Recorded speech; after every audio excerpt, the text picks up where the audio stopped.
16 kurang 2. Gerakan 16 orang naik. Di sini Jokowi mengatakan rombongan pendakiannya awalnya dia katakan 18 orang. Tetapi kemudian diralat oleh peserta lain menjadi 16 orang dan Jokowi pun mengiyakan. Padahal pada faktanya saya menemukan video berikut ini. Perkenalkan, nama saya Damianus Joko Santoso, Budi Binggal Jogja. Saya dari Fakultas Kehutanan Universitas Gadjah Mada, angkatan tahun 1980. Dulu sudah saya ambil gambarnya, sudah saya cetak, tinggal sekarang saya kolek. Apa ya, semacam rekonsiliasi politik lah, karena warna angkatan kami ketika masuk itu amat kental dengan masalah politik ya. Ada merah, ada hijau lah. Ketika Kerinci ini saya menganggap ya seperti sebuah rekonsiliasi di mana antara merah dengan hijau itu nyatu, sudah nggak ada dekat lagi. Dari kelompok-kelompok itu menjadi bersatu, kita membuat satu momen adalah pendakian Gunung Kerinci dalam rangka observasi itu.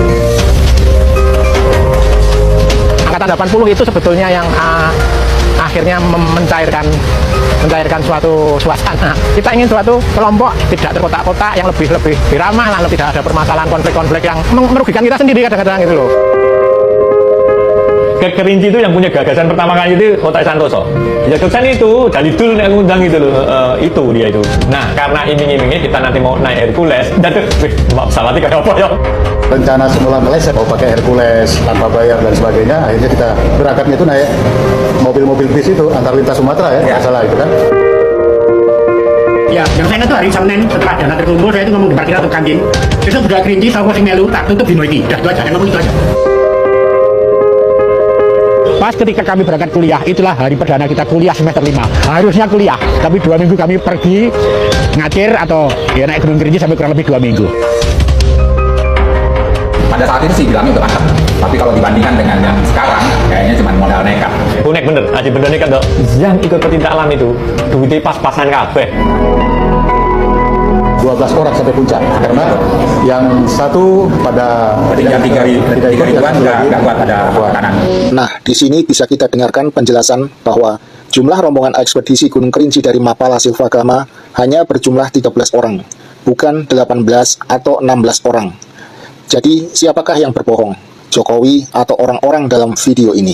Yang kedua, kita simak video berikut ini. Jadi kita punya duit semuanya, berangkat dari sini naik ke Jakarta, ganti ke Jakarta pada 2 hari Trans Sumatera dan ganti Jakarta 2 hari kan maju. Ini kredisi semuanya karena termasuk yang aktif Pak, termasuk yang aktif itu sudah.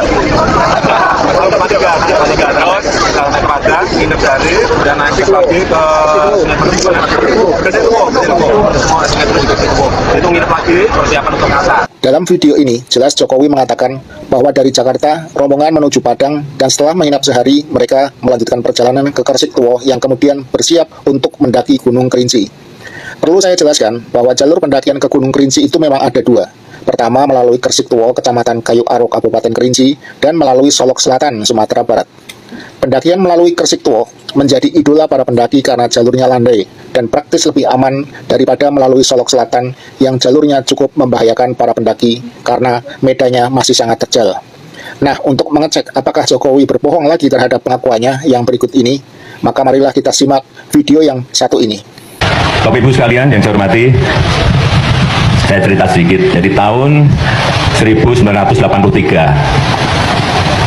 itu ada anak muda naik bis 3 hari dari Jawa menuju ke Padang, kemudian naik ke Solok Selatan, ke Sungai Penuh.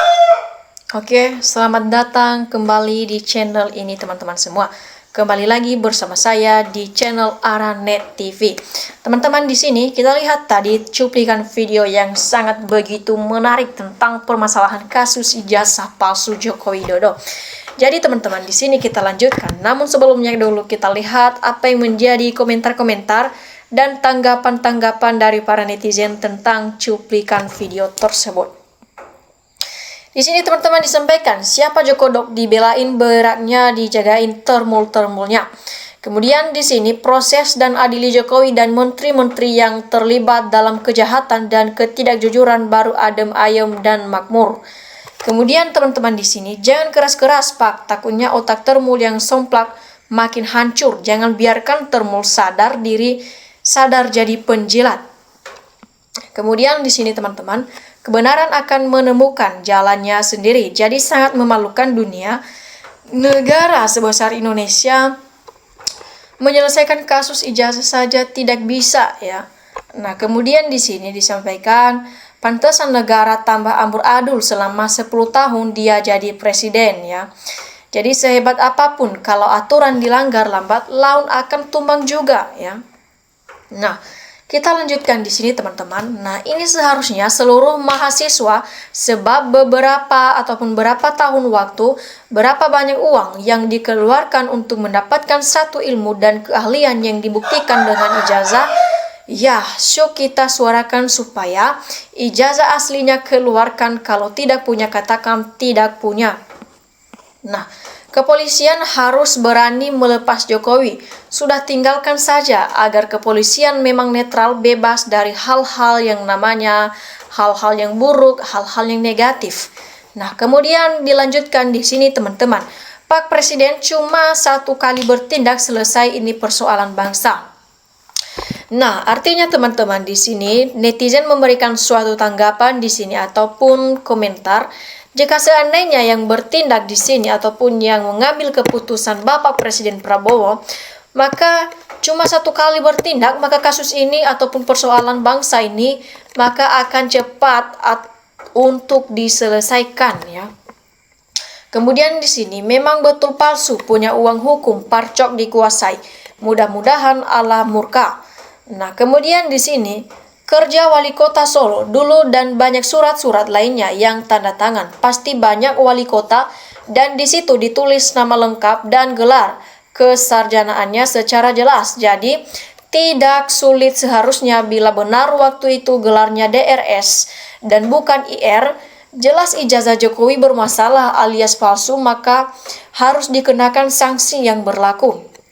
Nah, di sini teman-teman, netizen di sini menemukan 2 perbedaan tentang apa itu dari namanya si Jokowi yang gelarnya DRS dengan IR. Nah, katanya di sini ketika berbeda di kedua ini yang namanya DRS dengan IR, maka jelas ijazah Jokowi bermasalah alias palsu katanya, karena maka harus dikenakan sanksi buat yang berlaku ini. Nah, kemudian teman-teman di sini sebagian aparat negeri ini terjadi krisis kejujuran ya. Nah, lagi-lagi itu bosan kalau udah jelas segera adili, gak pakai lama. Apa emang negara kita itu pejabatnya semua udah kong kalingkong ya, atau udah gak ada lagi yang pandai selain Jokowi, atau hukumnya hanya untuk orang-orang yang tak punya duit saja. Kemudian mau ngaku udah terlambat, kepalang basah, ngaku remuk, dan ngaku anjur ragat sendiri yang harus bergerak. Nah, dilanjutkan lagi di sini teman-teman. Buat para penegak hukum di negeri ini, di mana keadilan kalian? Maka gaji dari rakyat, bukan dari termul pribadi. Sadarlah, ingat ya. Berhentilah hianat, segera bertobat sebelum sekarat hidup ini hanya sekejap, tidak lama lagi pindah ke kempong akhirat ya. Kemudian teman-teman dilanjutkan di sini, Indonesia ingin dihancurkan oleh suatu organisasi, kemungkinan PKI melalui oligarki agar dapat tercapai, maka dengan segala macam cara mencari seorang untuk dapat dijadikan pemimpin negara. Akhirnya kemungkinan orang yang cocok untuk dijadikan pemimpin adalah Jokowi saat itu. Nah, Jokowi kurasa tak mungkin tunjukkan ijazah asli. Memang tak punya, dia mengulur waktu untuk mencari celah. Kemudian teman-teman diperlukan kelegowoan, karena kebohongan akan ditutup dengan kebohongan dan terus-menerus dari sebiji sawi. Kebohongan akhirnya jadi sebesar Indonesia, tidak menutup kemungkinan mendunia. Kemudian teman-teman di sini, siapa Mulyono diazab sama yang maha kuasa, baru ternaknya baru sadar. Jadi teman-teman dari dulu rak tidak percaya Nima polisi pasal jadi lahan penegak hukum termasuk jaksa sama saja. Nah, kemudian di sini teman-teman, negara sebesar NKRI, hukum dibuat berdaya gak berdaya, hukum dibuat melempar saat hadapi selembar kertas ijazah dan lebih 5 tahun, hingga kini belum ada juga yang namanya keputusan. Jadi semoga Allah Turunkan azab yang pedih buat orang-orang yang sombong dan penipu itu beserta para ternak-ternak rakusnya itu dunia akhirat sampai 7 turunnya karena udah merusak bangsa dan memecah belah rakyat bangsa selama ini. Nah, dilanjutkan di sini teman-teman, di alam kehidupan ini pasti ada konflik. Kenapa siang dan malam tidak berkonflik? Yang ada hanya di alam manusia dan hewan, pohon-pohon tenang saja. Gelar pakai mainan, maklum merasa menjabat kekuasaan, ya. Kemudian daya rusaknya luar biasa untuk negara ini, mengerikan dampaknya bermain politik pecah belah. Nah, hukum Indonesia dimiliki oleh JKW, Termul, polisi, dan lembaga hukum lain.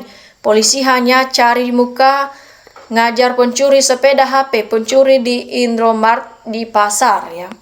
Kemudian dilanjutkan di sini teman-teman, semoga termul cepat untuk bertobat, ya. Tobat artinya berdamai Allah dengan sesama dan dengan lingkungan. Janganlah termul seperti Andi Aswar, berbuat dosa dengan bersaksi dusta. Dosa artinya menjauhkan diri dengan Tuhan, ya. Katakanlah berdamai dengan Tuhan, jangan sesama, dengan manusia dan alam lingkungan sekitar kita. Nah, kalau uang banyak, semua bisa diatur. Uang sangat dibutuhkan, semua orang dosa itu di belakang. Bahagia dulu, dunia akan mengetahui bahwa orang nomor 1 gampang semua. Nah, kemudian teman-teman dilanjutkan di sini. Nasi sudah menjadi bubur. Kesalahan terbesar ada di partai pengusungnya untuk pertama kalinya. Nah, sekarang berani nggak partai tersebut untuk mengakui kesalahannya dan menyeret kadernya tersebut ke ranah hukum? Nah, susah ini, aib negara pasti banyak yang terlibat, makanya bagaimanapun caranya harus ditutup-tutupi rapat-rapat. Nah, Mas Gorong-Gorong itu cari ide bagaimana duit negara ini bisa dengan aman dia cari, dan ide itu dia dapat ke Kapolri, ya, Kejaksaan dan KPK. Mereka harus disarami duit hasil maling biar aman. Nah, oke teman-teman, demikian saja dulu cuplikan video kali ini. Sampai jumpa di video berikutnya, dan jangan lupa berikan tanggapan dan komentar Anda di kolom komentar di bawah sehingga kita bisa saling bertukar pikiran, dan NKRI harga mati. Semoga Indonesia selalu akan menjadi lebih maju ke depan.